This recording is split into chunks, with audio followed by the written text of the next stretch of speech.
Iran কেন ইসরায়েলের বিমান হামলা ঠেকাতে পারছে না? এটার অন্যতম কারণ হলো ইসরায়েলের মধ্যে বিমানবন্দর হলো 5টি। তেল আবিবের যে বেন গুরিয়ন বিমানবন্দর, এটা ছাড়াও আপনার হাইফাতে অর্থাৎ যেটা বন্দর নগরী, সেখানে বিমানবন্দর আছে। এর বাহিরেও 3টা বিমানবন্দর। এছাড়াও কিছু ছোটখাটো বিমানবন্দর আছে যেগুলোতে ডোমেস্টিক ফ্লাইট আপনার উঠানামা করে, এবং কিছু আপনার প্রাইভেট এয়ার স্ট্রিপস আছে।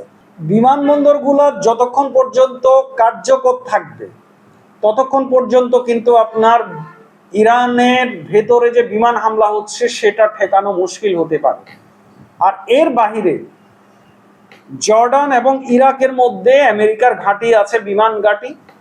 গতকালকেই আপনার ইরাকের একজন আপনার বলছিলেন যে উনি যখন জাতিসংঘে কথাগুলো বলছিলেন ঠিক তার পূর্ব মুহূর্তে অন্তত 50টা ইসরায়েলি বিমান ইরাকের আকাশ সীমা দিয়ে উড়ে যাচ্ছিল।